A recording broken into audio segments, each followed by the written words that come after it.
ಕರ್ತನಲ್ಲಿ ಪ್ರಿಯರೇ, ದೇವರ ಮಹಾಕೃಪೆಯಿಂದ ನಡೆಸಲ್ಪಡುತ್ತಿರುವಂಥ ಸಮಗ್ರ ಸತ್ಯವೇದ ಅಧ್ಯಯನಕ್ಕೆ ರಕ್ಷಕನಾದ ಯೇಸು ಕ್ರಿಸ್ತನ ಪರಿಶುದ್ಧವುಳ್ಳ ನಾಮದಲ್ಲಿ ಪ್ರೀತಿಯಿಂದ ನಿಮ್ಮೆಲ್ಲರನ್ನು ಸ್ವಾಗತಿಸುತ್ತೇನೆ. ಕಳೆದ ಕಾರ್ಯಕ್ರಮದಲ್ಲಿ ಬಹು ಅಮೂಲ್ಯವಾದ ಸತ್ಯವನ್ನು ನಾವು ಅರಿತುಕೊಂಡೆವು.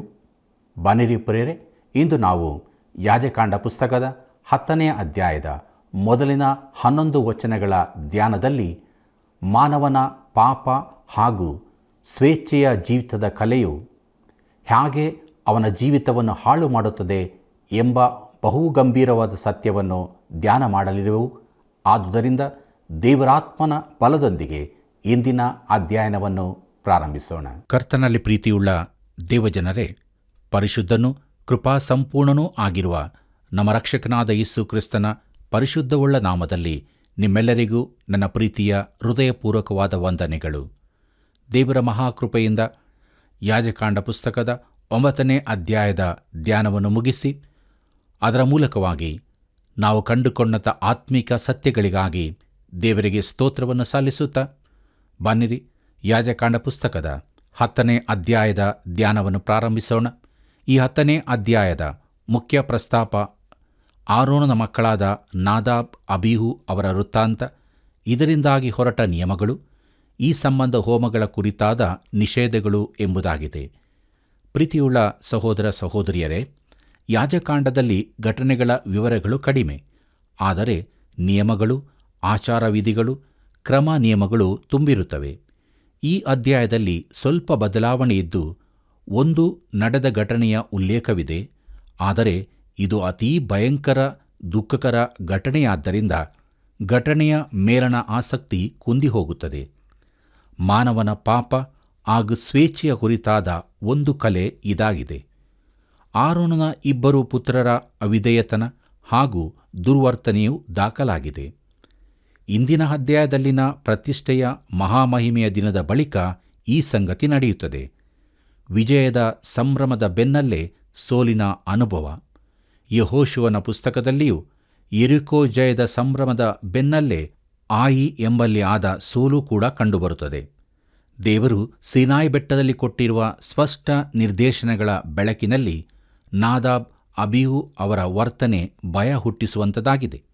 ವಿಮೋಚನಕಾಂಡ ಪುಸ್ತಕ 19ನೇ ಅಧ್ಯಾಯ 22ನೇ ವಚನದಲ್ಲಿ ಹೀಗೆ ನೋಡುತ್ತೇವೆ: ಯೆಹೋವನ ಸನ್ನಿಧಿಗೆ ಬರುವ ಯಾಜಕರು ತಮ್ಮನ್ನು ಶುದ್ಧಪಡಿಸಿಕೊಳ್ಳಬೇಕು, ಇಲ್ಲವಾದರೆ ಅವರನ್ನು ಯೆಹೋವನು ಪಕ್ಕನೆ ಸಂಹಾರ ಮಾಡಾನು ಎಂದು ಹೇಳಿದನು ಎಂಬುದಾಗಿ. ಹಾಗೆಯೇ ವಿಮೋಚನಕಾಂಡ ಪುಸ್ತಕ 30ನೇ ಅಧ್ಯಾಯ 34ನೇ ವಚನದಿಂದ 38ನೇ ವಚನದಲ್ಲಿ ಗುಡಾರದಲ್ಲಿ ಉಪಯೋಗಿಸಬೇಕಾದ ಧೂಪಾರಾತಿಯ ಕುರಿತಾದ ನಿರ್ದೇಶನಗಳನ್ನು ದೇವರು ಮೋಶೆಗೆ ಕೊಟ್ಟಿದ್ದನು. ಮತ್ತು ವಿಮೋಚನಕಾಂಡ ಪುಸ್ತಕ 30ನೇ ಅಧ್ಯಾಯ 37 ಮತ್ತು 38ನೇ ವಚನದಲ್ಲಿ ಹೀಗೆ ನೋಡುತ್ತೇವೆ: ನೀವು ಆ ಧೂಪದ್ರವ್ಯದ ಜಿನಸುಗಳ ಮೇರೆಗೆ ನಿಮ್ಮ ಸ್ವಂತಕ್ಕೋಸ್ಕರ ಧೂಪದ್ರವ್ಯವನ್ನು ಮಾಡಿಸಲೇಬಾರದು. ಅದು ಯೆಹೋವನ ಸೇವೆಗೆ ಮಾತ್ರ ಉಪಯೋಗಿಸಬೇಕಾದ ಮೀಸಲಾದ ಪದಾರ್ಥವೆಂದು ಭಾವಿಸಬೇಕು. ಸುವಾಸನೆಗೋಸ್ಕರ ಅಂಥದ್ದನ್ನು ಮಾಡಿಕೊಳ್ಳುವವನು ತನ್ನ ಕುಲದಿಂದ ತೆಗೆದುಹಾಕಲ್ಪಡಬೇಕು ಎಂಬುದಾಗಿ ನೋಡುತ್ತೇವೆ. ಕರ್ತನಲ್ಲಿ ಪ್ರಿಯರೇ, ಈ ಘಟನೆಯಿಂದಾಗಿ ನ್ಯಾಯಪ್ರಮಾಣ ಯುಗದ ಆದಿಯಲ್ಲೇ ದೇವರ ಪರಿಶುದ್ಧತೆಯು ಸ್ಪಷ್ಟವಾಗಿ ತಿಳಿಸಲ್ಪಟ್ಟಿತು.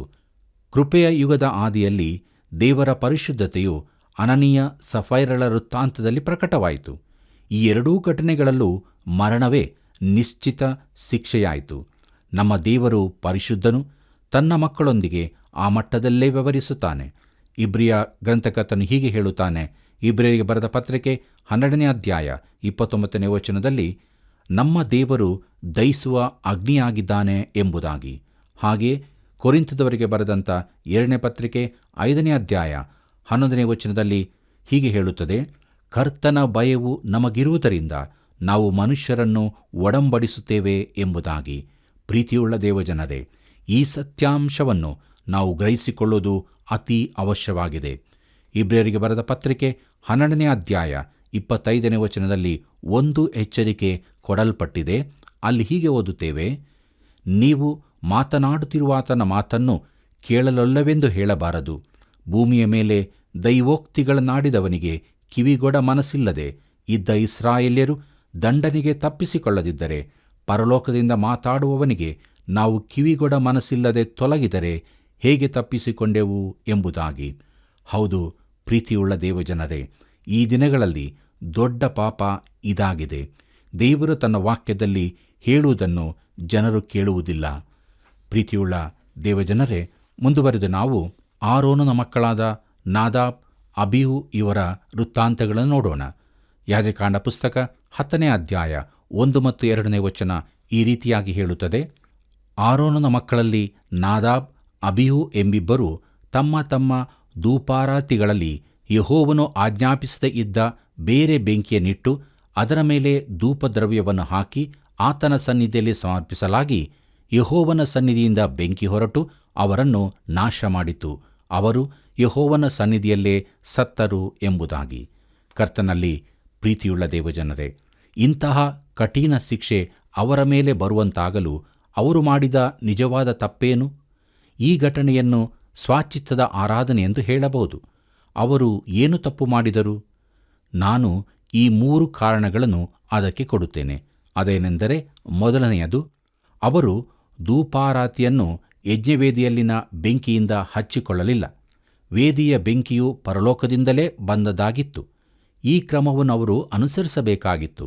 ಯಾಜಕಾಂಡ ಪುಸ್ತಕ 16ನೇ ಅಧ್ಯಾಯ 12ನೇ ವಚನದಲ್ಲಿ ಹೀಗೆ ಬರೆದಿದೆ: ಅವನು ತನಗೋಸ್ಕರವಾದ ಹೋರಿಯನ್ನು ವಧಿಸಿದ ಮೇಲೆ ಯೆಹೋವನ ಸನ್ನಿಧಿಯಲ್ಲಿರುವ ವೇದಿಯಿಂದ ಕೆಂಡಗಳನ್ನು ಧೂಪಾರತಿಯಲ್ಲಿ ತುಂಬಿಸಿ ಪರಿಮಳ ಧೂಪದ್ರವ್ಯದ ಚೂರ್ಣದಲ್ಲಿ 2 ಹಿಡಿ ತೆಗೆದುಕೊಂಡು ತೆರೆಯನ್ನು ದಾಟಿ ಆ ಧೂಪವನ್ನು ಯೆಹೋವನ ಸನ್ನಿಧಿಯಲ್ಲಿಯೇ ಕೆಂಡಗಳ ಮೇಲೆ ಹಾಕಬೇಕು ಎಂಬುದಾಗಿ.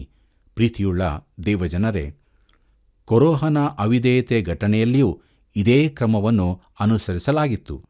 ಅರಣ್ಯಕಾಂಡ ಪುಸ್ತಕ 16ನೇ ಅಧ್ಯಾಯ 46ನೇ ವಚನದಲ್ಲಿ ಅದನ್ನು ನೋಡಬಹುದು. ಈ ಕ್ರಮ ಮಾತ್ರ ಸರಿಯಾದದೆಂದು ತಿಳಿಯಲಾಗಿತ್ತು. ಆದರೆ ನಾದಾಬ್, ಅಬೀಹುರವರು ಈ ಕ್ರಮವನ್ನು ಅನುಸರಿಸಲಿಲ್ಲ. 2ನೇ ಕಾರಣವನ್ನು ನೋಡುವುದಾದರೆ, ಅವರು ಧೂಪಾರಾತಿ ಅರ್ಪಿಸಿದ ಸಮಯವು ದೇವರ ಸಮಯವಾಗಿರಲಿಲ್ಲ. ದಿನದ ವಿಧಿಗಳೆಲ್ಲ ಮುಗಿದಿದ್ದವು. ಈ ಕುರಿತು ಅವರು ಆರೋನನ ಸಲಹೆ ಕೇಳಬೇಕಾಗಿತ್ತು. ಇಂದಿನ ಅಧ್ಯಾಯದ ಅದ್ಭುತ ಘಟನೆ ಈಗಲೂ ನಡೆಯಬಹುದೆಂದು ಆಶಿಸಿದರೂ ಏನೋ, ಇಂದಿನ ದಿನಗಳಲ್ಲೂ ಕೂಡ ನಮ್ಮ ಅನೇಕ ಆರಾಧನೆಗಳು ಸ್ವಂತ ಆಯ್ಕೆಯ ಹಾಗೆ ಇರುವುದಿಲ್ಲವೋ? ಪಂಚಾಶತಮ ದಿನದ ಅನುಭವ ಈಗಲೂ ಆಗಬೇಕೆಂದು ಪ್ರಯತ್ನಿಸುವವರು ಇರುತ್ತಾರೆ. ದೇವರು ಸಾರ್ವಭೌಮನು. ಯಾವ ವಿಚಾರದಲ್ಲಿಯೂ ನಾವು ಆತನ ಚಿತ್ತವನ್ನು ಅನುಸರಿಸಬೇಕು. ಪವಿತ್ರಾತ್ಮನು ತನ್ನ ಚಿತ್ತದಂತೆ ಚಲಿಸುವಾತನಾಗಿದ್ದಾನೆ. ನಾವು ಆತನಿಗೆ ವಿಧೇಯರಾಗಿದ್ದು ಆತನ ಉಪಯೋಗಕ್ಕೆ ಸಿಗುವವರಾಗಿರಬೇಕು. 3ನೇ ಕಾರಣವನ್ನು ನೋಡುವಾಗ ಕೆಲವರು ಹೇಳುತ್ತಾರೆ, ಇವರು ನಿಷೇಧಿಸಲ್ಪಟ್ಟ ತೆರೆಯ ಮುಂಭಾಗದೊಳಕ್ಕೆ ಹೋದರು ಎಂಬುದಾಗಿ. ಯಾಜಕಾಂಡ ಪುಸ್ತಕ 16ನೇ ಅಧ್ಯಾಯ 1-2ನೇ ವಚನದ ಪ್ರಕಾರ ಇದು ಸರಿಯಾದದೆಂದು ಕಾಣುತ್ತದೆ. ಅಲ್ಲಿ ಹೀಗೆ ನೋಡುತ್ತೇವೆ: ಆರೋನನ 2 ಮಕ್ಕಳು ಯೆಹೋವನ ಸನ್ನಿಧಿಗೆ ಬಂದು ನಾಶವಾದ ಮೇಲೆ ಯೆಹೋವನು ಮೋಶೆಯ ಸಂಗಡ ಮಾತಾಡಿ ಹೇಳಿದ್ದೇನೆಂದರೆ, ನಿನ್ನ ಅಣ್ಣನಾದ ಆರೋನನು ಮನಸ್ಸಿಗೆ ಬಂದಾಗೆಲ್ಲ ತೆರೆಯನ್ನು ದಾಟಿ ಮಹಾಪವಿತ್ರ ಸ್ಥಾನದೊಳಕ್ಕೆ ಮಂಜೂಷದ ಮೇಲಣ ಕೃಪಾಸನದ ಹತ್ತಿರಕ್ಕೆ ಬರಬಾರದೆಂದು ಅವನಿಗೆ ಹೇಳು. ನಾನು ಕೃಪಾಸನದ ಮೇಲೆ ಮೇಘದಲ್ಲಿ ಕಾಣಿಸಿಕೊಳ್ಳುವುದರಿಂದ ಅವನು ನಾಶವಾದಾನು ಎಂಬುದಾಗಿ. ಪ್ರೀತಿಯುಳ್ಳ ದೇವಜನರೇ, ಈ ಮೇಲಿನ ನಿಷೇಧವು ನಾದಾಬ್, ಅಬೀಹುರವರು ನಾಶವಾದ ಬಳಿಕ ಬಂದದ್ದಿರಬೇಕು. ಅವರು ಹೋಗಬಾರದ ಸ್ಥಳಕ್ಕೆ ಪ್ರವೇಶಿಸಿದರು. ಅದರ ರೀತಿ, ಸಮಯ ಹಾಗೂ ಸ್ಥಳದ ಕುರಿತಾಗಿ ದೇವರು ನಿದರ್ಶನಗಳನ್ನು ನೀಡಿದ್ದನು. ಅವರು ಈ 3 ಮೀರಿ ನಡೆದರು. ಪ್ರೀತಿಯುಳ್ಳ ದೇವಜನರೇ, ದೇವರು ಈಗಲೂ ಕಠಿಣ ಕ್ರಮಗಳನ್ನು ಕೈಗೊಳ್ಳುತ್ತಾನೆಂದು ಕೆಲವರು ಭಾವಿಸುತ್ತಾರೆ.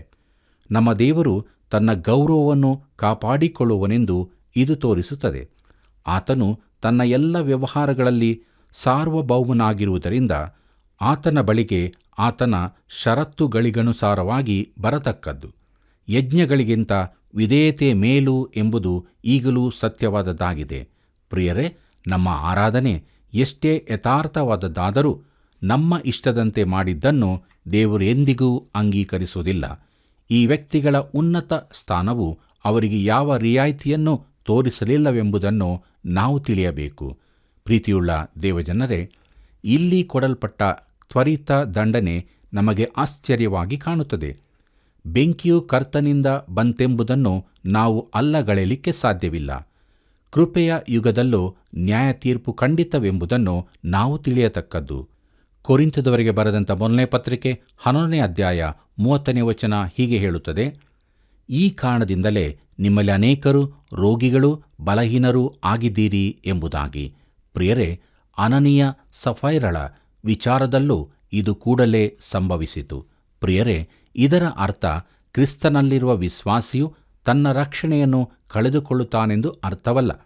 ನಾದಾಬ್, ಅಬೀಹು, ಅನನೀಯ, ಸಫೈರಳು ತಮ್ಮ ರಕ್ಷಣೆಯನ್ನು ಕಳೆದುಕೊಳ್ಳಲಿಲ್ಲ, ಇಲ್ಲವೇ ಕೊರಿಂಥದ ಸಭೆಯವರು ಕಳಕೊಳ್ಳಲಿಲ್ಲ. ಇದನ್ನು ಸರಿಯಾಗಿ ತಿಳಿದುಕೊಳ್ಳತಕ್ಕದ್ದು. ಕೊರಿಂಥದವರಿಗೆ ಬರೆದ ಮೊದಲನೇ ಪತ್ರಿಕೆ 11ನೇ ಅಧ್ಯಾಯ 31 ಮತ್ತು 32ನೇ ವಚನ ಹೀಗೆ ಹೇಳುತ್ತದೆ: ನಮ್ಮನ್ನು ನಾವೇ ವಿಚಾರಿಸಿಕೊಂಡರೆ ನ್ಯಾಯ ವಿಚಾರಣೆಗೊಳಗಾಗುವುದಿಲ್ಲ. ಆದರೆ ನಾವು ಕರ್ತನ ನ್ಯಾಯ ವಿಚಾರಣೆಗೆ ಒಳಗಾಗಿರಲಾಗಿ ಆತನು ಇವರಿಗೆ ಲೋಕದವರ ಸಂಗಡ ಅಪರಾಧಿಗಳೆಂಬ ನಿರ್ಣಯವಾಗಬಾರದೆಂದು ನಮ್ಮನ್ನು ಶಿಕ್ಷಿಸುತ್ತಾನೆ ಎಂಬುದಾಗಿ. ಪ್ರೀತಿಯುಳ್ಳ ದೇವಜನರೇ, ದೇವರ ಮಗುವಿಗೆ ಶಾರೀರಿಕ ಮರಣವು ಕೆಲವೊಮ್ಮೆ ದಂಡನೆಯಾಗಿರುತ್ತದೆ. ಮರಣಕ್ಕೆ ಕಾರಣವಾದ ಪಾಪವುಂಟು ಎಂಬುದಾಗಿ ಯೋಹಾನ ಬರೆದ ಮೊದಲನೇ ಪತ್ರಿಕೆ 5ನೇ ಅಧ್ಯಾಯ 16ನೇ ವಚನದಲ್ಲಿ ನೋಡುತ್ತೇವೆ. ಆದರೆ ಅದು ಶಾರೀರಿಕ ಮರಣವಾಗಿದೆ. ದೇವ ಮಗುವು ಲೋಕದೊಂದಿಗೆ ನ್ಯಾಯ ವಿಚಾರಣೆಗೆ ಒಳಗಾಗುವುದಿಲ್ಲ. ಸ್ವಯಂ ಚಿತ್ತದ ಆರಾಧನೆ ದೇವರಿಗೆ ಅಸಹ್ಯವೆಂಬುದನ್ನು ತಿಳಿಸಲಿಕ್ಕಾಗಿಯೇ ಹಳೆ ಹೊಸ ಒಡಂಬಡಿಕೆಗಳ ಈ ವೃತ್ತಾಂತಗಳು ತಿಳಿಸುವ ಪಾಠವಾಗಿದೆ. ಪ್ರಿಯರೇ, ವಿಶ್ವಾಸಿಯು ದೇವರ ಬಳಿಗೆ ದೇವರ ಶರ್ತಗಳಿಗನುಸಾರವಾಗಿ ಬರತಕ್ಕದ್ದು. ನಂಬುವ ಪಾಪಿಯು ದೇವರನ್ನು ದೇವರ ರೀತಿಗನುಸಾರವಾಗಿಯೇ ಆರಾಧಿಸಬೇಕು. ನಾವು ದೇವರ ಬಳಿಗೆ ಧೈರ್ಯದಿಂದ ಬರಬೇಕು, ಆದರೆ ಅದು ಕ್ರಿಸ್ತನ ರಕ್ತದ ಮೂಲಕವಾಗಿಯೇ ಮಾತ್ರವೇ ಎಂದು ಇಬ್ರಿಯ ಗ್ರಂಥಕರ್ತನು ನಮಗೆ ತಿಳಿಸುತ್ತಾನೆ. ದೇವರ ಮನೆಯಲ್ಲಿ ನಮಗೋಸ್ಕರ ಒಬ್ಬ ಮಹಾಯಾಜಕನಿರುವುದರಿಂದ ನಾವು ಆತನ ಬಳಿಗೆ ಬರಬಹುದಾಗಿದೆ. ನಾವು ಹೃದಯವನ್ನು ಪ್ರೋಕ್ಷಿಸಿಕೊಂಡು ದೇಹವನ್ನು ತಿಳಿನೀರಿಂದ ತೊಳೆದುಕೊಂಡು ಪರಿಪೂರ್ಣವಾದ ನಂಬಿಕೆಯುಳ್ಳವರಾಗಿ ಯಥಾರ್ಥ ಹೃದಯವುಳ್ಳವರಾಗಿ ದೇವರ ಬಳಿಗೆ ಬರೋಣ ಎಂಬುದಾಗಿ ಇಬ್ರಿಯ ಗ್ರಂಥಕರ್ತನು ನಮಗೆ ತಿಳಿಸುತ್ತಾನೆ. ದೇವರು ವ್ಯತ್ಯಾಸವನ್ನು ತರುವಾತನಾಗಿದ್ದಾನೆ. ದೇವರಿಗೆ ಮೀಸಲಾದ ವಸ್ತುಗಳನ್ನು, ಅಲ್ಲದ ವಸ್ತುಗಳನ್ನು, ಶುದ್ಧವಾದವುಗಳನ್ನು, ಅಶುದ್ಧವಾದವುಗಳನ್ನು ವಿವೇಚಿಸುವಂತೆ ದೇವರು ಈ ದಿನಗಳಲ್ಲಿ ದಂಡನೆ ವಿಧಿಸಲಾರನೆಂದು ನೆನೆಸಬೇಡಿರಿ. ಪ್ರೀತಿಯುಳ್ಳ ದೇವಜನರೇ, ಒಮ್ಮೆ ದೇವರ ಸೇವಕರೊಬ್ಬರ ಬಳಿಯಲ್ಲಿ ಅವರ ಮಿತ್ರರು ಹೀಗೆ ಕೇಳಿದರು: ಸೇವಕರೇ, ನಿಮಗೆ ಕ್ಯಾನ್ಸರ್ ಆಗಿದ್ದರಿಂದ ಮತ್ತು ಈಗಲೂ ನಿಮ್ಮ ಶರೀರದಲ್ಲಿ ಕ್ಯಾನ್ಸರ್ ಇರುವುದರಿಂದ ಇದು ದೇವರ ಶಿಕ್ಷೆ ಇರಬಹುದೆಂದು ಎಂದಾದರೂ ಯೋಚಿಸಿದ್ದೀರಾ ಎಂಬುದಾಗಿ.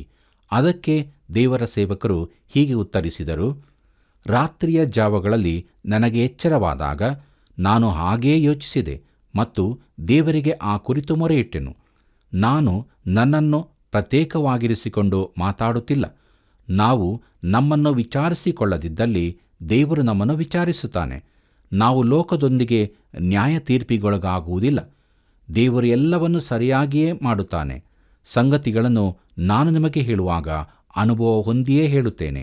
ನಾನು ಮಾತನಾಡುವುದೇನೆಂದು ನನಗೆ ತಿಳಿದಿದೆ ಎಂಬುದಾಗಿ. ಪ್ರೀತಿಯುಳ್ಳ ಸಹೋದರ ಸಹೋದರಿಯರೇ, ಯೇಸು ಬೆಂಕಿಯ ನ್ಯಾಯದೊಂದಿಗೆ ಈ ಲೋಕಕ್ಕೆ ಬರುತ್ತಾನೆಂಬುದಕ್ಕೆ ಇದು ಎಂಥ ಸೂಚನೆಯಾಗಿದೆ. ಹಾನೋಕನು ಈ ಕುರಿತು ಪ್ರವಾದಿಸಿದ್ದನು. ಯೂದನ ಪತ್ರಿಕೆ 14 ಮತ್ತು 15ನೇ ವಚನಗಳಲ್ಲಿ ಈ ರೀತಿಯಾಗಿ ಓದುತ್ತೇವೆ: ಇಗೋ, ಕರ್ತನು ಲಕ್ಷಾಂತರ ಪರಿಶುದ್ಧ ದೂತರನ್ನು ಕೂಡಿಕೊಂಡು ಎಲ್ಲರಿಗೆ ನ್ಯಾಯ ತೀರಿಸುವುದಕ್ಕೂ ಭಕ್ತಿಹೀನರೆಲ್ಲರೂ ಮಾಡಿದ ಭಕ್ತಿಯಿಲ್ಲದ ಎಲ್ಲ ಕೃತ್ಯಗಳ ವಿಷಯವಾಗಿ ಮತ್ತು ಭಕ್ತಿ ಇಲ್ಲದ ಪಾಪಿಷ್ಠರು ತನ್ನ ಮೇಲೆ ಹೇಳಿದ ಎಲ್ಲ ಕಠಿಣವಾದ ಮಾತುಗಳ ವಿಷಯವಾಗಿ ಅವರನ್ನು ಖಂಡಿಸುವುದಕ್ಕೆ ಬಂದನು ಎಂಬುದಾಗಿ. ಪ್ರಿಯರೇ, ಪೇತ್ರನು ಕೂಡ ಇದನ್ನೇ ಬರೆದಿದ್ದಾನೆ. ಪೇತ್ರನು ಬರೆದ ಮೊದಲನೇ ಪತ್ರಿಕೆ 4ನೇ ಅಧ್ಯಾಯ 18ನೇ ವಚನ ಹೀಗೆ ಹೇಳುತ್ತದೆ: ನೀತಿವಂತನೇ ರಕ್ಷಣೆ ಹೊಂದುವುದು ಕಷ್ಟವಾದರೆ ಭಕ್ತಿಹೀನನು ಪಾಪಿಷ್ಠನು ನಿಲ್ಲುವುದು ಹೇಗೆ ಎಂಬುದಾಗಿ. ಪ್ರಿಯರೇ, ಈ ವಾಕ್ಯದ ಬೆಳಕಿನಲ್ಲಿ ಅನುದಿನವೂ ನಮ್ಮ ಜೀವಿತವನ್ನು ಪರೀಕ್ಷೆ ಮಾಡಿಕೊಳ್ಳೋಣ. ಬನ್ನಿರಿ, ಮುಂದುವರೆದು ನಮ್ಮ ಧ್ಯಾನದಲ್ಲಿ ಯಾಜಕಾಂಡ ಪುಸ್ತಕ 10ನೇ ಅಧ್ಯಾಯ 3ನೇ ವಚನದಿಂದ 5ನೇ ವಚನದವರೆಗೆ ಗಮನಿಸೋಣ.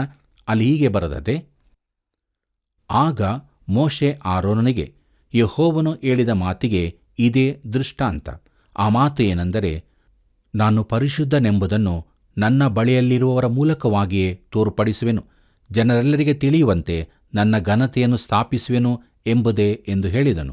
ಅದಕ್ಕೆ ಆರೋನನು ಮೌನವಾಗಿದ್ದನು. ಮೋಶೆ ಆರೋನರ ಚಿಕ್ಕಪ್ಪನಾದ ಉಜ್ಜೀಯೇಲನ ಮಕ್ಕಳಾದ ಮಿಷಾಯೇಲನನ್ನು ಎಲ್ಸಾಫಾನನನ್ನು ಕರೆಯಿಸಿ, ನೀವು ಸಮೀಪಕ್ಕೆ ಬಂದು ನಿಮ್ಮ ಅಣ್ಣಂದಿರ ಶವಗಳನ್ನು ದೇವಮಂದಿರದ ಎದುರಿನಿಂದ ಪಾಳೆಯದ ಹೊರಗೆ ಹೊತ್ತುಕೊಂಡು ಹೋಗಬೇಕು ಅಂದನು. ಮೋಶೆಯ ಅಪ್ಪಣೆಯ ಮೇರೆಗೆ ಅವರು ಸಮೀಪಕ್ಕೆ ಬಂದು ಸತ್ತವರು ತೊಟ್ಟುಕೊಂಡಿದ್ದ ನಿಲುವಂಗಿಗಳನ್ನು ತೆಗೆದು ಬಿಡದೆ ಅವರ ಶವಗಳನ್ನು ಎತ್ತಿ ಪಾಳೆಯದ ಹೊರಕ್ಕೆ ಹೊತ್ತುಕೊಂಡು ಹೋದರು ಎಂಬುದಾಗಿ. ಪ್ರೀತಿಯುಳ್ಳ ಸಹೋದರ ಸಹೋದರಿಯರೇ, ಈ ಘಟನೆಯು ಪಾಳೆಯದಲ್ಲೆಲ್ಲ ಹರಡಿದಾಗ ಆ ಯೌವನಸ್ಥರ ಶವಗಳು ಬಿದ್ದಲ್ಲಿಗೆ ಇಸ್ರಾಯೇಲ್ ಸಮೂಹದವರೆಲ್ಲ ಕೂಡಿಬಂದರು. ಈ ಶಿಕ್ಷೆಗೆ ವಿವರಣೆ ಎಂಬಂತೆಯೇ ಮೋಶೆಯು ಕರ್ತನು ಮೊದಲು ಹೇಳಿದ ಮಾತನ್ನು ಪುನರುಚ್ಚರಿಸಿದನು. ವಿಮೋಚನಕಾಂಡ ಪುಸ್ತಕ 19ನೇ ಅಧ್ಯಾಯ 22ನೇ ವಚನ ಹೀಗೆ ಹೇಳುತ್ತದೆ, ಯೆಹೋವನ ಸನ್ನಿಧಿಗೆ ಸೇರುವ ಯಾಜಕರು ತಮ್ಮನ್ನು ಶುದ್ಧಪಡಿಸಿಕೊಳ್ಳಬೇಕು, ಇಲ್ಲವಾದರೆ ಅವರನ್ನು ಯೆಹೋವನು ಪಕ್ಕನೆ ಸಂಹಾರ ಮಾಡಾನು ಎಂಬುದಾಗಿ. ಪ್ರಿಯರೇ, ದೇವರ ಅತೀ ಸಮೀಪಕ್ಕೆ ತರಲ್ಪಟ್ಟವರು ದೇವರ ಪರಿಶುದ್ಧತೆ ಹಾಗೂ ನೀತಿಯ ಉನ್ನತ ಮಟ್ಟವನ್ನು ಅರಿತವರಾಗಿರಬೇಕು.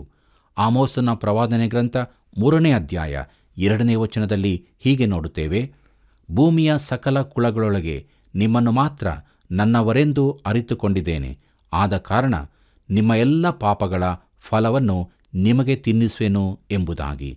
ಪ್ರಿಯರೇ, ದೇವರು ತನ್ನ ಜನರಾದ ಇಸ್ರಾಯೇಲ್ಯರನ್ನು ಶಿಕ್ಷಿಸಿದಂತೆ ಈ ದಿನಗಳಲ್ಲಿ ತಾನು ಪರಿಶುದ್ಧನಾದ ದೇವರೆಂಬುದು ಲೋಕಕ್ಕೆ ತಿಳಿದು ಬರುವಂತೆ ತನ್ನ ಭಕ್ತರನ್ನು ಕೂಡ ಶಿಕ್ಷಿಸುತ್ತಾನೆ. ಆರೋನನ ನಡೆ ಹಾಗೂ ಪ್ರತಿಕ್ರಿಯೆ ಗಮನಾರ್ಹವಾಗಿದೆ. ಅವನು ಮೌನವನ್ನಾಚರಿಸುತ್ತಾನೆ. ನಿರಾಶೆ ದುಃಖಗಳಿಗಾಗಲಿ ದೇವರ ಕಡೆಗೆ ಕೋಪವನ್ನಾಗಲಿ ತೋರಿಸುವುದಿಲ್ಲ. ಅವನ ಹೃದಯದ ದುಃಖ ತುಂಬಿ ದೇವರ ಚಿತ್ತಕ್ಕೆ ವಿರೋಧವಾಗಿ ಅವನು ಒಂದು ಮಾತನ್ನು ಆಡುವುದಿಲ್ಲ. ದೇವರ ಮಾತನ್ನು ಗಮನಿಸಿರಿ, ನನ್ನ ಬಳಿಗೆ ಬರುವವರಲ್ಲಿ ಪರಿಶುದ್ಧತೆ ಹೊಂದುತ್ತೇನೆ ಎಂಬುದಾಗಿ. ಪ್ರಿಯರೇ, ಸತ್ತ ಯಾಜಕರ ಸಮೀಪ ಬಂಧುಗಳಲ್ಲಿ 2 ಯಾಜಕರನ್ನು ಮೋಶೆ ಕರೆದು ಆ ಶವಗಳನ್ನು ವೇದಿಯ ಬಳಿಯಿಂದ ತೆಗೆದುಹಾಕಲು ಆಜ್ಞಾಪಿಸುತ್ತಾನೆ. ಜನರು ಭಯದಿಂದ ನೋಡುತ್ತಿರುವಾಗ ಆ ಶವಗಳನ್ನು ಪಾಳೆಯದಿಂದ ಹೊರಕ್ಕೆ ತೆಗೆದುಕೊಂಡು ಹೋದರು ಎಂಬುದಾಗಿ. ಪ್ರಿಯರೇ, ಈ ವೃತ್ತಾಂತದಿಂದ ಹೊರಟ ನಿಯಮಗಳು ಎಂಬ ವಿಚಾರವನ್ನು ಮುಂದಕ್ಕೆ ನಾವು ಧ್ಯಾನಿಸೋಣ. ನಮ್ಮ ಧ್ಯಾನವನ್ನು ಮುಂದುವರಿಸುವ ಹಾಗೆ ಯಾಜಕಾಂಡ ಪುಸ್ತಕ 10ನೇ ಅಧ್ಯಾಯ 6 ಮತ್ತು 7ನೇ ವಚನವನ್ನು ಗಮನಿಸೋಣ. ಅಲ್ಲಿ ಹೀಗೆ ಬರೆದದೆ, ಮೋಶೆ ಆರೋನಿಗೆ ಅವನ ಮಕ್ಕಳಾದ ಎಲ್ಲಾಜಾರ್, ಇತಾಮಾರ್ ಎಂಬವರಿಗೆ, ನೀವು ತಲೆಯನ್ನು ಕೆದರಿಕೊಳ್ಳಬಾರದು, ಬಟ್ಟೆಗಳನ್ನು ಹರಿದುಕೊಳ್ಳಬಾರದು. ಹಾಗೆ ಮಾಡಿದರೆ ನೀವು ಸತ್ತೀರಿ. ಅದಲ್ಲದೆ ಯೆಹೋವನಿಗೆ ಜನ ಸಮೂಹದವರೆಲ್ಲರ ಮೇಲೆ ಸಿಟ್ಟು ಉಂಟಾದೀತು. ಯೆಹೋವನು ಹೊತ್ತಿಸಿದ ಈ ಬೆಂಕಿಯ ದೆಸೆಯಿಂದ ನಿಮ್ಮ ಸಹೋದರರಾಗಿರುವ ಎಲ್ಲ ಇಸ್ರಾಯೇಲ್ಯರ ಮನೆತನದವರೇ ದುಃಖಿಸಲಿ. ಯೆಹೋವನ ಅಭಿಷೇಕ ತೈಲವು ನಿಮ್ಮ ಮೇಲಿರುವುದರಿಂದ ನೀವು ದೇವದರ್ಶನ ಗುಡಾರದ ಬಾಗಲನ್ನು ಬಿಟ್ಟು ಹೋಗಬಾರದು, ಹೋದರೆ ಸತ್ತೀರಿ ಎಂದು ಹೇಳಿದನು. ಮೋಶೆಯ ಮಾತಿನಂತೆ ಅವರು ನಡಕೊಂಡರು ಎಂಬುದಾಗಿ. ಪ್ರೀತಿಯುಳ್ಳ ದೇವಜನರೇ, ಆರೋನ ಹಾಗೂ ಅವನ ಉಳಿದಿಬ್ಬರು ಮಕ್ಕಳ ಮೇಲೆ ಕೆಲವು ನಿಷೇಧಗಳು ಹೊರಲ್ಪಟ್ಟವು. ಅವರು ಬಹಿರಂಗವಾಗಿ ದುಃಖಿಸಬಾರದಾಗಿತ್ತು. ಇದಕ್ಕೆ 2 ಕಾರಣಗಳಿದ್ದವು. ಮೊದಲನೆಯದು ಸ್ಪಷ್ಟವಾಗಿ ತಿಳಿಸಲ್ಪಟ್ಟಿದೆ. ದೇವರ ಅಭಿಷೇಕ ತೈಲ ಅವರ ತಲೆಯ ಮೇಲಿತ್ತು. ಅವರು ದೇವರ ಮುಂದೆ ಜನರ ಪ್ರತಿನಿಧಿಗಳಾಗಿ ಪ್ರತ್ಯೇಕಿಸಲ್ಪಟ್ಟವರು. ಜನರೆದುರು ದೇವರ ಪ್ರತಿನಿಧಿಗಳಾಗಿದ್ದರು. ಜನರ ಮೇಲೆ ದೇವರ ಕೋಪ ಬಾರದಂತೆಯೂ ಆತನ ಮರಣ ಶಿಕ್ಷೆ ಅವರಿಗಾಗದಂತೆಯೂ ದೇವರಿಗೂ ಜನರಿಗೂ ಮಧ್ಯೆ ಅವರು ಮಧ್ಯಸ್ಥಿಕೆ ಮಾಡುವವರಾಗಿಯೇ ಇರತಕ್ಕದ್ದು. ಎರಡನೆಯದಾಗಿ, ತಮ್ಮ ಪ್ರಿಯರನ್ನು ಶಿಕ್ಷಿಸಿದ ದೇವರ ಕ್ರಿಯೆಯನ್ನು ಒಪ್ಪದವರಂತೆ ಅವರು ತಮ್ಮ ದುಃಖವನ್ನು ಬಹಿರಂಗವಾಗಿ ತೋರಿಸಬಾರದಾಗಿತ್ತು. ಅವರು ಭಾರವಾದ ಹೃದಯದಿಂದ ದೇವರ ಸೇವೆಯನ್ನು ಮುಂದುವರಿಸಿರಬಹುದು. ಅವರು ದೇವರ ಮೇಲೆ ಯಾವ ಬೇಸರವನ್ನೂ ತೋರಿಸದೆ ಆತನ ಸೇವೆ ಮಾಡಬೇಕಾಗಿತ್ತು. ಬನ್ನಿರಿ ಪ್ರಿಯರೇ, ಮುಂದುವರೆದು ನಾವು ಯಾಜಕಾಂಡ ಪುಸ್ತಕ 10ನೇ ಅಧ್ಯಾಯ 8 ಮತ್ತು 9ನೇ ವಚನವನ್ನು ನೋಡೋಣ. ಅಲ್ಲಿ ಹೀಗೆ ಬರೆದದೆ, ಯೆಹೋವನು ಆರೋನನಿಗೆ, ನೀನು ನಿನ್ನ ಮಕ್ಕಳು ದ್ರಾಕ್ಷಾರಸವನ್ನಾಗಲಿ ಮದ್ಯವನ್ನಾಗಲಿ ಕುಡಿದು ದೇವದರ್ಶನದ ಗುಡಾರದೊಳಕ್ಕೆ ಬರಬಾರದು, ಹಾಗೆ ಬಂದರೆ ಸತ್ತೀರಿ. ಇದು ನಿನಗೂ ನಿನ್ನ ಸಂತತಿಯವರೆಲ್ಲರಿಗೂ ಶಾಶ್ವತ ವಿಧಿ ಎಂಬುದಾಗಿ. ಪ್ರೀತಿಯುಳ್ಳ ದೇವಜನರೇ, ನಾದಾಬ್, ಅಬಿಹು ಅವರು ದ್ರಾಕ್ಷಾರಸದ ಪ್ರಭಾವದಿಂದ ಹೀಗೆ ಮಾಡಿರಬಹುದೆಂದು ಈ ಮಾತು ಸೂಚಿಸುತ್ತದೆ. ಅಮಲು ಪದಾರ್ಥ ಸೇವೆಯ ಕುರಿತಾದ ಸ್ಪಷ್ಟವಾದ ನಿಯಮ ಸತ್ಯವೇದದ ಈ ಭಾಗದಲ್ಲಿ ತಿಳಿಸಲ್ಪಟ್ಟಿದೆ. ಯಾಜಕನು ಶುದ್ಧ, ಸ್ಥಿರ ಹಾಗೂ ಸ್ವಸ್ಥ ಮನಸ್ಸಿನಿಂದ ದೇವರ ಸೇವೆ ಮಾಡಬೇಕಾಗಿತ್ತು. ಧಾರ್ಮಿಕ ವಿಧಿಗಳಲ್ಲಿ ಅಮಲು ಪದಾರ್ಥ ಉಪಯೋಗಿಸಬಹುದೆಂದು ವಾದಿಸುವವರು ಈ ದಿನಗಳಲ್ಲಿ ಬೇಕಾದಷ್ಟು ಜನರು ಇರಬಹುದು. ಆದರೆ ಪ್ರಿಯರೇ, ದೇವರು ಈ ರೀತಿಯ ದೃಷ್ಟಿಕೋನವನ್ನು ಹಾಗೆ ಮಾಡುತ್ತಾನೆ. ಪೌಲನು ಕೂಡ ಎಫೆಸದವರಿಗೆ ಬರೆದ ಪತ್ರಿಕೆ 5ನೇ ಅಧ್ಯಾಯ 18ನೇ ವಚನದಲ್ಲಿ ತನ್ನ ಅಭಿಪ್ರಾಯವನ್ನು ಹೀಗೆ ತಿಳಿಸಿರುತ್ತಾನೆ: ಮದ್ಯಪಾನ ಮಾಡಿ ಮತ್ತರಾಗಬೇಡಿರಿ, ಆದರೆ ಪವಿತ್ರಾತ್ಮ ಭರಿತರಾಗಿರಿ ಎಂಬುದಾಗಿ. ಪ್ರಿಯರೇ, ವಿಶ್ವಾಸಿಯು ತನಗೆ ಬೇಕಾದ ಆಸಕ್ತಿ ಬಲವನ್ನು ದೇವರಾತ್ಮನಿಂದ ಪಡೆದುಕೊಳ್ಳಬೇಕೇ ಹೊರತು ಬಲಹೀನವಾದ ಲೌಕಿಕ ವಸ್ತುಗಳಿಂದಲ್ಲ. ಅಮಲು ಪದಾರ್ಥಗಳ ಕುರಿತು ಇದು ಎಂಥ ಎಚ್ಚರಿಕೆಯ ಪಾಠವಾಗಿದೆಯಲ್ಲವೇ? ಬನ್ನಿರಿ, ನಮ್ಮ ಕಾರ್ಯಕ್ರಮದ ಅಂತ್ಯಭಾಗದಲ್ಲಿ ನಾವು ಯಾಜಕಾಂಡ ಪುಸ್ತಕ 10ನೇ ಅಧ್ಯಾಯ 10 ಮತ್ತು 11ನೇ ವಚನವನ್ನು ಗಮನಿಸೋಣ. ಅಲ್ಲಿ ಹೀಗೆ ನೋಡುತ್ತೇವೆ: ಅದಲ್ಲದೆ ದೇವರಿಗೆ ಮೀಸಲಾದ ವಸ್ತುಗಳನ್ನು, ಅಲ್ಲದ ವಸ್ತುಗಳನ್ನು, ಶುದ್ಧವಾದವುಗಳನ್ನು, ಅಶುದ್ಧವಾದವುಗಳನ್ನು ವಿವೇಚಿಸುವುದು ಯೆಹೋವನು ಮೋಶೆಯ ಮೂಲಕ ಇಸ್ರಾಯೇಲ್ಯರಿಗೆ ಮಾಡಿದ ಎಲ್ಲ ಆಜ್ಞೆಗಳನ್ನು ಜನರಿಗೆ ಬೋಧಿಸುವುದು ನಿಮ್ಮ ಕರ್ತವ್ಯವಾಗಿದೆ ಎಂದು ಹೇಳಿದನು ಎಂಬುದಾಗಿ. ಪ್ರೀತಿಯುಳ್ಳ ಸಹೋದರ ಸಹೋದರಿಯರೇ, ದ್ರಾಕ್ಷಾರಸವು ಬುದ್ಧಿಯನ್ನು ಮಂಕುಗೊಳಿಸುವುದರಿಂದ ಪರಿಶುದ್ಧವಾದದ್ದು ಪರಿಶುದ್ಧವಲ್ಲದ್ದು ಯಾವುದೆಂದು ವಿವೇಚಿಸುವುದು ಶಕ್ತಿ ಇಲ್ಲದಾಗುತ್ತದೆ. ನಿಜವಾದ ಮೌಲ್ಯಗಳನ್ನು ತಿಳಿಯಲಾಗದೆ ನೈತಿಕ ಮಟ್ಟ ಕುಸಿತಕ್ಕೆ ಕಾರಣವಾಗುತ್ತದೆ. ಯಾಜಕನು ದೇವರ ನಿಯಮಗಳನ್ನು ತಾನು ಕಟ್ಟುನಿಟ್ಟಾಗಿ ಪಾಲಿಸಿಕೊಂಡು ಅದನ್ನು ಜನರಿಗೆ ಬೋಧಿಸಬೇಕಾಗುತ್ತದೆ. ದೇವರ ವಾಕ್ಯವನ್ನು ಸರಿಯಾಗಿ ಬೋಧಿಸಶಕ್ತರಾಗಬೇಕಾದರೆ ಪವಿತ್ರಾತ್ಮನ ತುಂಬಿಸುವಿಕೆ ಅತಿ ಅವಶ್ಯವಾಗಿದೆ. ಪ್ರಿಯರೇ, ಪೇತ್ರನು ತನ್ನ ಪತ್ರಿಕೆಯಲ್ಲಿ ಹೀಗೆ ಬರೆಯುತ್ತಾನೆ.